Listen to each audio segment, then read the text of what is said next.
Hoy estrenamos 12 Voces del Bicentenario, formato producido por la prestigiosa plataforma Infox que junta a los mejores economistas de cada temática, con el único fin de aportar a las políticas públicas del Perú. Es así que en esta oportunidad contamos con la gratísima compañía de Daniel Kotler y Edmundo Beteta, quienes plantearán cómo se puede cambiar el sistema de salud peruano. Ambos representan la primera voz del Bicentenario, reformas del sector salud. Daniel Kotler, economista de la Pontificia Universidad Católica del Perú con un doctorado de la Universidad de Oxford, trabajó 30 años en el Banco Mundial asesorando gobiernos en tema de política social, en donde fue gerente del Programa Global de Apoyo a la Cobertura Universal de Salud, incluyendo Perú, en donde es continuamente invitado a asesorar sobre la política de salud. Por su parte, Edmundo Beteta es magíster en Economía por la Universidad de Georgetown. Ha sido jefe del Seguro Integral de Salud SIS y tiene amplia experiencia colaborando con organismos internacionales en procesos de reforma del sector público. Ha sido también profesor e investigador asociado en el Departamento de Economía de la Universidad de Chile. Actualmente es tanto director ejecutivo del Centro de Consultoría y Servicios Integrados InnovaPUB como profesor del Departamento de Economía y de la Escuela de Gobierno y Políticas Públicas de la Pontificia Universidad Católica del Perú. La mayor parte de mis amigos economistas hablan con frecuencia sobre el milagro peruano. Y el milagro peruano es un milagro económico. Es un milagro que incluye una política económica muy buena, pero con una política social errática. El consenso entre economistas, y creo que en el Perú también entre periodistas, es que existe un éxito en economía, el cual en parte se debe a que ha habido mucha continuidad de políticas económicas durante 30 años y que al mismo tiempo quizá ha faltado una brújula en lo social. Bueno, si queremos responder eso, ¿qué tan bueno es el sistema de salud en el Perú? ¿Cómo medirlo? Y estaba pensando, ¿cómo rankea Perú en su performance económica? Y comparemos eso con cómo rankea Perú comparado con otros países en su performance en relación con la salud pública. La performance económica la podríamos medir por la tasa de crecimiento de la economía. Entre 1990 al 2019, el promedio de crecimiento anual ha sido de 2.8%. Esto pone a Perú en el ranking número 56 de 212 países. Casi en el cuartil superior, aunque no llegamos. ¿Cómo medir la performance en salud para compararlo? Bueno, una forma de hacerlo es medir la tasa de mortalidad de los niños menores de 5 años y ver cómo ha evolucionado en el mismo periodo de tiempo. La tasa sigue siendo muy alta, 35 de cada 1000 nacidos vivos muere en Perú, pero la reducción de esta tasa desde 1990 se ha dado a un ritmo muy acelerado de 6%. Si es que comparamos eso con el resto de los países en el mundo, Perú obtiene el ranking número 9 de 193 países. Comparado con otros países en América Latina, Perú es el campeón absoluto. Y entre esos 9 estamos junto a países que han tenido muchísimo éxito y que son famosos por haber tenido mucho éxito en mejorar sus condiciones de salud, como China, Turquía y Estonia. Y por si el ranking fuera poco, las comparaciones pueden seguir y se puede mostrar que el Perú ha logrado ese ranking de manera muy eficiente, porque Perú gasta muy poco en salud. Y entonces podría decirse que el sistema es bueno y barato, o bueno y eficiente entre economistas. En esta dimensión, el sistema de salud es buenísimo, como digo, pero en este momento, si le preguntamos a casi cualquier peruano de a pie sobre su opinión sobre el sistema de salud, seguramente diría que el sistema es pésimo. ¿Por qué habría esa diferencia? Bueno, es que todos esperamos mucho más del sistema de salud que simplemente la reducción de la mortalidad infantil.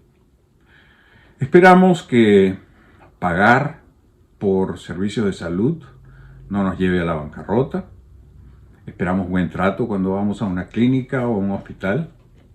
Esperamos un buen manejo por parte del sistema de salud en casos de crisis o en casos de emergencia. Y crecientemente en el Perú, esperamos una buena capacidad de dar tratamiento a enfermedades crónicas, que son crecientemente la parte más importante de la carga de enfermedad en el país, a medida que la población del Perú envejece. Pasemos a la segunda pregunta: ¿cómo mejorar la equidad en salud en el Perú?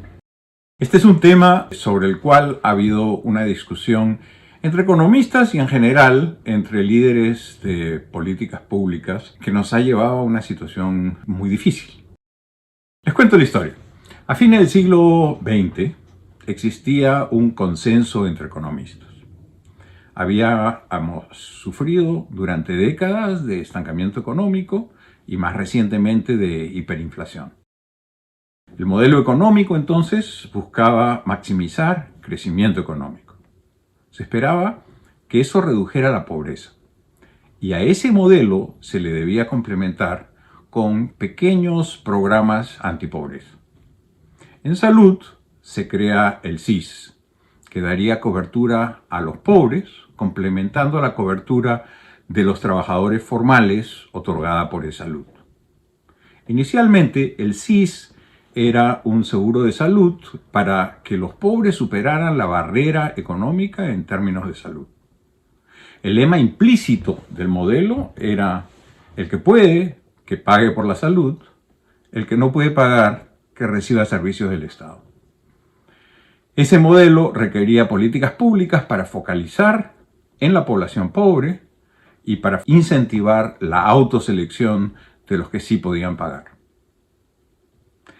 A inicios del siglo XXI se rompe este consenso y surgen dos grandes corrientes de opinión. Por un lado están los que voy a llamar los fiscalistas, que se enfocan en la necesidad de limitar el gasto fiscal en todos los rubros, incluyendo salud, protección social y educación. Siguen pensando que el Estado debe limitar su accionar a programas para pobres. En salud, esto se hace evidente cuando en los años de rápido crecimiento económico, la cobertura y los ingresos de salud crecen rápidamente y la respuesta del gobierno es recortar los ingresos de salud en lugar de utilizar a salud y ayudarla a fortalecer la formalización. A nivel mundial, en ese tiempo se fortalecía ya el movimiento por el derecho a la salud y por la cobertura universal de salud. Hoy día esto es parte de los ODS, los Objetivos de Desarrollo Sostenible. En Perú, esas ideas también toman fuerza. Y en 2009 se aprueba la Ley Marco de Aseguramiento Universal en Salud.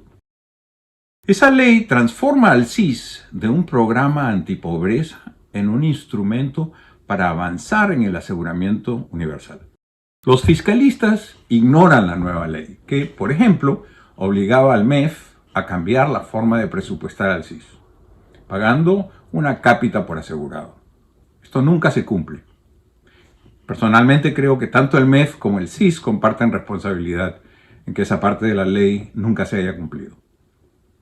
Los universalistas llegan a tener bastante influencia entre el 2011 y el 2015, pero toman un camino que, visto a nivel global, es relativamente conservador. En lugar de extender el SIS a toda la población, buscan, sin éxito, que la población que no es pobre pague por su seguro de salud. Es decir, había una parte contributiva dentro del SIS. Pero lo que sí hacen es expanden la cobertura del SIS para cubrir ya no solo a la población que está por debajo de la línea de pobreza, sino también a la población que está un poquito por encima de la línea de pobreza. Y como ahora resulta muy evidente, una gran parte de la población en esos años estaba muy cerca de la línea de pobreza. Por lo que al 2015 el CIS llegaba a cubrir, se estima que entre 14 y 17 millones de peruanos. Muchos de ellos un poquito por encima de la línea de pobreza. En 2016, el presidente Kuczynski y su gabinete retoman la visión fiscalista que limita el rol del Estado en salud a la población bajo la línea de pobreza. Ignorando la lógica económica que indica que un seguro debe utilizarse para evitar el empobrecimiento, protegiendo a los que están por encima de la línea de pobreza también, e ignorando la ley marco de cobertura universal, declaran a la prensa que hay 10 millones de infiltrados no pobres en el CIS. Y utilizando los poderes legislativos que le otorga el Congreso, aprueban una norma que obliga al CIS a excluir a la población sobre la línea de pobreza y dándole al gobierno 2 años para implementar esta política. En esos 2 años no se toman medidas para implementar o para publicitar esa norma. Y al cumplirse los 2 años, ya es presidente Martín Vizcarra, y el presidente Vizcarra declara a la prensa que toda la población no asegurada debe ser cubierta por el CIS. Poco después anuncia que el año 2020 sería el año de la cobertura universal de salud en el Perú. Y aprovechando poderes legislativos, aprueba una nueva norma que extiende la cobertura del CIS a todos los no asegurados. Esto hace que el CIS, en teoría, cubra ahora varios millones de personas más que hace 1 año y medio, pero ese incremento no se traduce en un incremento en el presupuesto del CIS.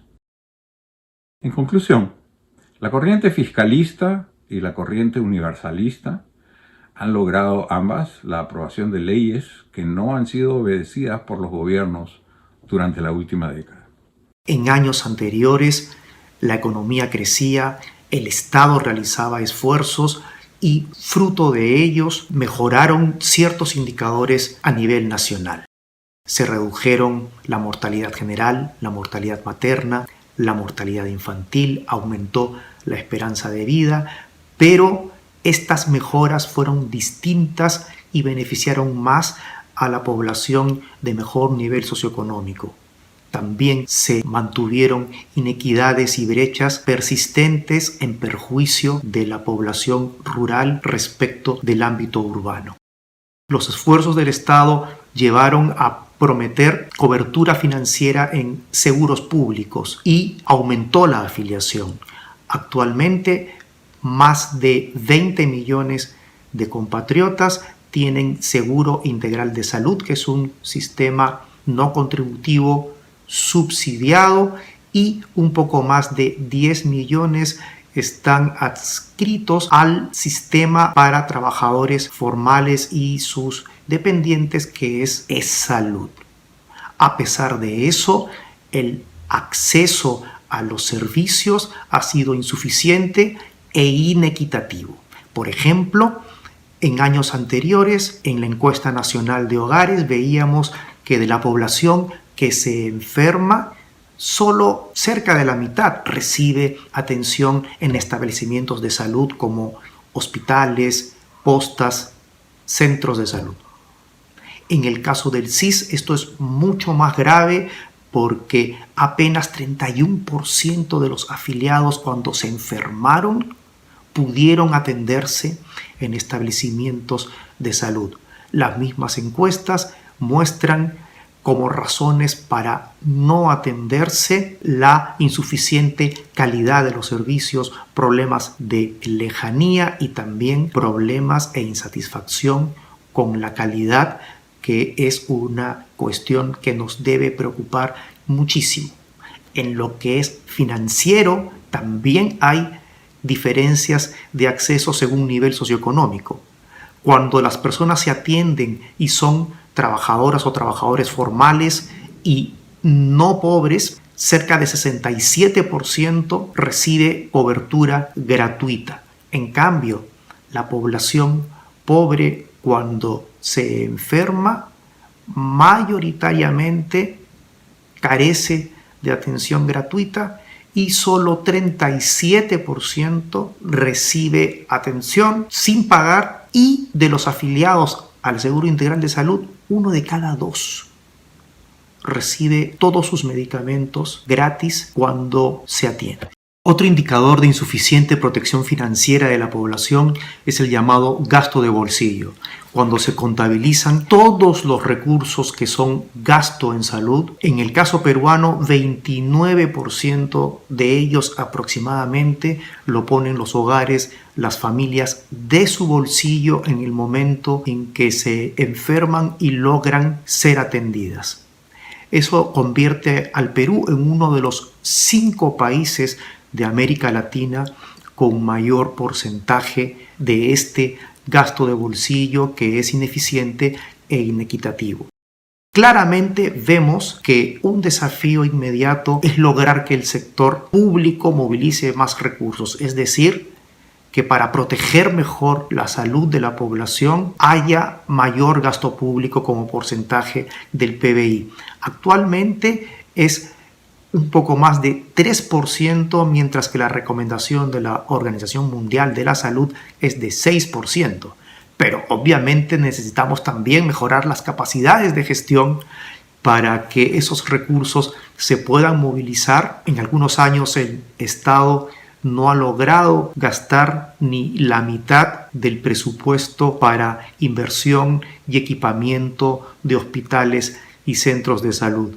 También la organización del sistema debe mejorar para reducir las inequidades que hemos visto, que también se llaman la segmentación del sistema, porque las personas obtienen distintos beneficios y mejor acceso dependiendo del nivel socioeconómico, y eso no es lo correcto. Deberíamos buscar equidad en el financiamiento. En el futuro se debe evaluar cómo debe haber equidad entre lo que recibe una persona en el SIS y en salud. Se puede empezar esto integrando o trabajando en conjunto en los sistemas de información, en los protocolos de atención o guías clínicas, como les llamábamos anteriormente, y en las facilidades que debieran tener las personas de un sistema para atenderse en los establecimientos hospitales del otro sistema con total fluidez y obviamente mejorando la asignación de los recursos. Los sistemas de salud son famosos por tener grandes imperfecciones de mercado. Sufren de problemas de incertidumbre debido a la aleatoriedad de las enfermedades y debido también a la incertidumbre sobre la eficacia de intervenciones médicas. Sufren de asimetría en conocimiento entre compradores y vendedores, entre pacientes y profesionales de salud, cosa que distorsiona el funcionamiento del mercado. Sufren también de externalidades. Comportamientos de algunos individuos crea costos o beneficios para otros individuos. La existencia de estas imperfecciones justifica que aún los economistas más ortodoxos reconozcan la necesidad de una importante participación del Estado en los sistemas de salud. En el Perú hay desde hace 15 años 2 formas de intervención del Estado que compiten entre sí. El MEF tiene varios programas de salud en su presupuesto por resultados, o PPR. La idea es identificar prioridades y presupuestarlas de forma de incentivar a diferentes actores con impacto en la salud para que estos prioricen y coordinen estas actividades. Presupuesto por resultados, el nombre es buenísimo. ¿Quién puede estar en contra de pagar por resultados? Los críticos del PPR en salud tienen una lista de objeciones al programa, que incluyen En primer lugar, se trata de un sistema de microgestión con docenas de variables que no corresponden a la realidad de decenas de unidades de implementación a lo largo y ancho de todo el país. Y que en su conjunto, todos estos indicadores, todas estas variables y la presupuestación de cosas muy detalladas, lo que hacen es atan de manos a los encargados de gestionar el sector de salud. En particular, obstaculizan al CIS. Segundo, el sistema no está sujeto a evaluaciones que permitan aprender de los errores cometidos. En la práctica, a pesar del nombre, no se paga por resultados. Se paga por insumos que a veces no tienen los resultados deseados. Por ejemplo, hay programas que desde hace una década buscan pagar por reducciones de la anemia. Como saben, ha habido muy poco éxito en reducir la anemia y los programas se han repetido año tras año con muy pocos cambios, con muy pocos reajustes. En tercer lugar, el sistema es manejado por el MEF, que ha armado lo que los especialistas en salud llaman un mini MINSA. Tienen un grupito de especialistas muy buenos en salud que son empleados por el MEF, pero a pesar de la existencia de esta unidad, la expertise del MEF no es la salud y esto hace que los presupuestos por resultados hayan simplificado demasiado e impedido la mejora en la gestión en el sistema de salud. Estudios de evaluación de impacto rigurosos, conducidos por académicos reconocidos mundialmente, que demuestran que en sus inicios el CIS tuvo un impacto en mejorar la salud de la población pobre y la salud de los adultos mayores. Desafortunadamente, la calidad técnica con la que se ha manejado el CIS en años más recientes, por parte tanto del MINSA como del MEF, ha caído a medida que el debate se ha hecho más ideológico.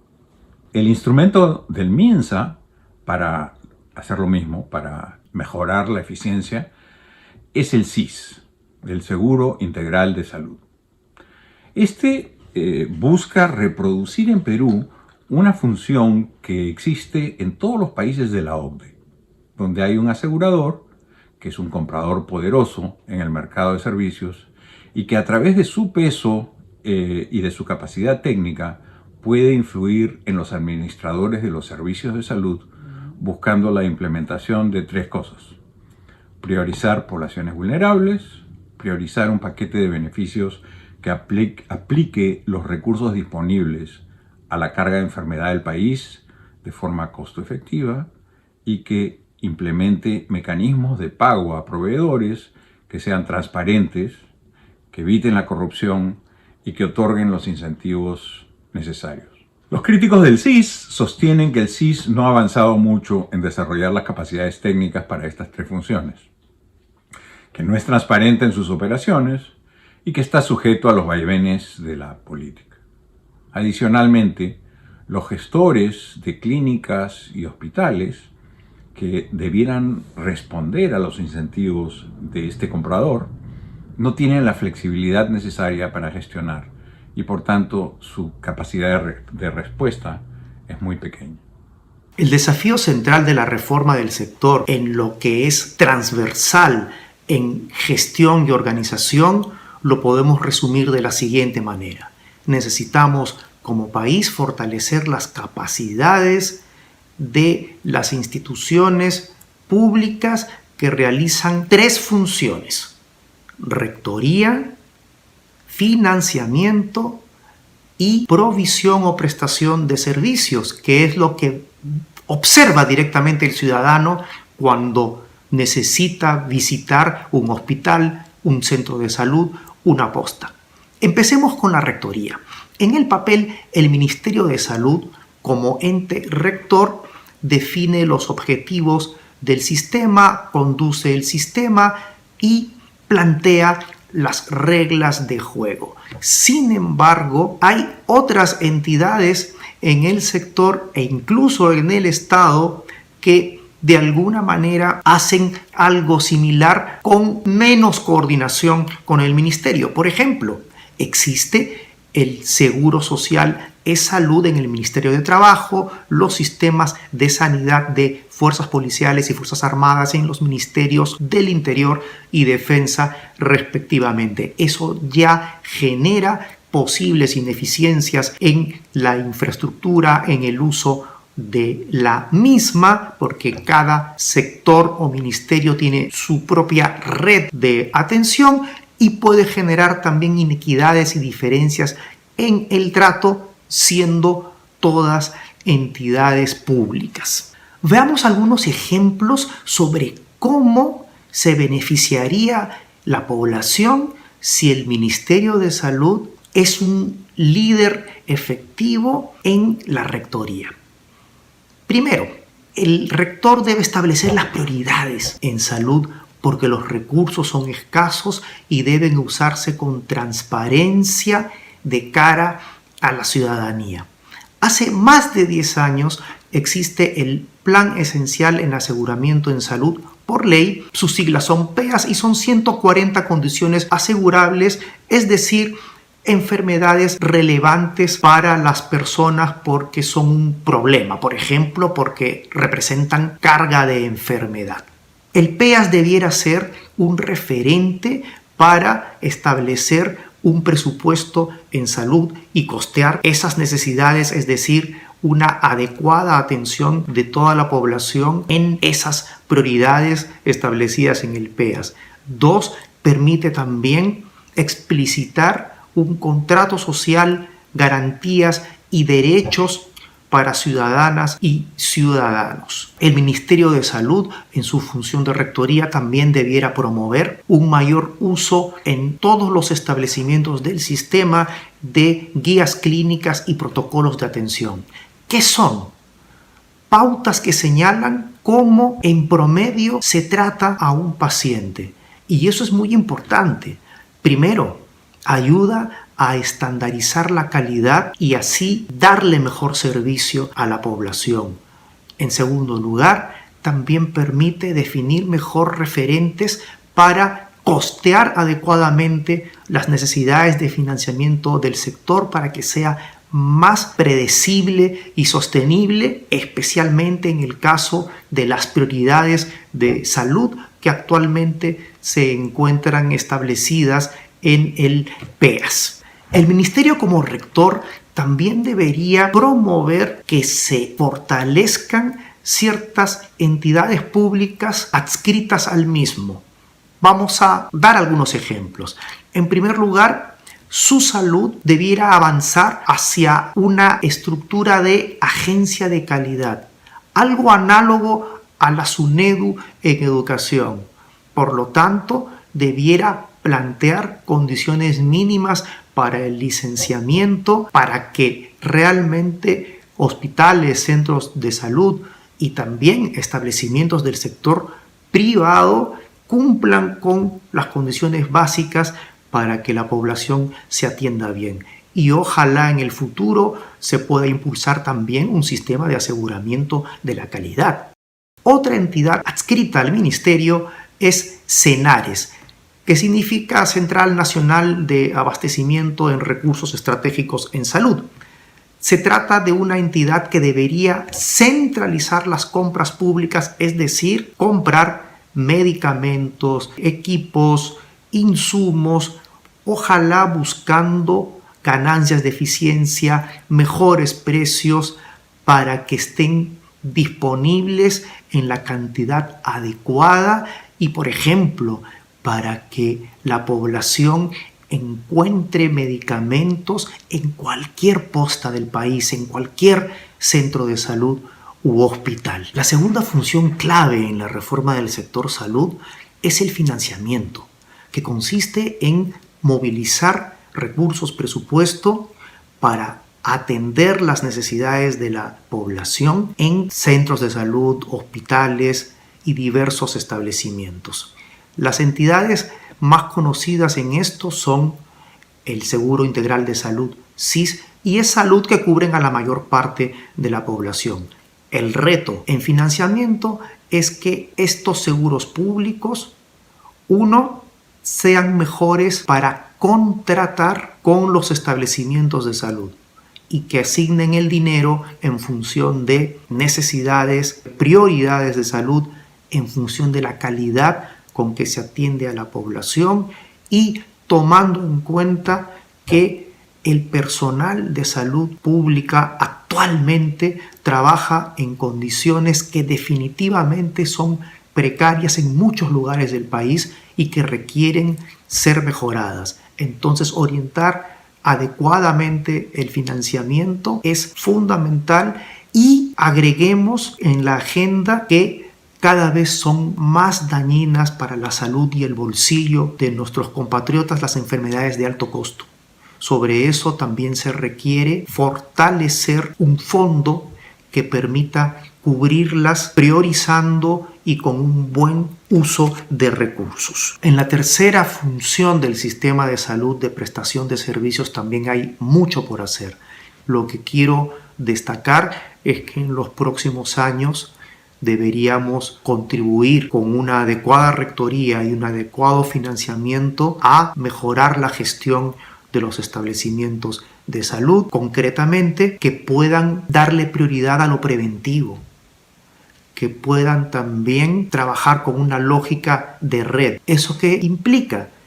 Que la llamada atención primaria para enfermedades menos complejas y prevención que se pueden realizar en centros de salud, en postas, que están más cerca de los ciudadanos, se hagan efectivamente con una mayor capacidad resolutiva, de tal manera que la población recupere la confianza en el sistema de salud, se atienda oportunamente, se prevenga la enfermedad y además esto sería eficiente y equitativo, descongestionaría significativamente los hospitales. Los pilotos que se iniciaron en estos años en cuanto a redes integradas de salud donde se coordina para que efectivamente a las personas se les atienda en el tipo de establecimiento más pertinente para sus necesidades, es algo que requerimos profundizar. Me despido con la siguiente conclusión.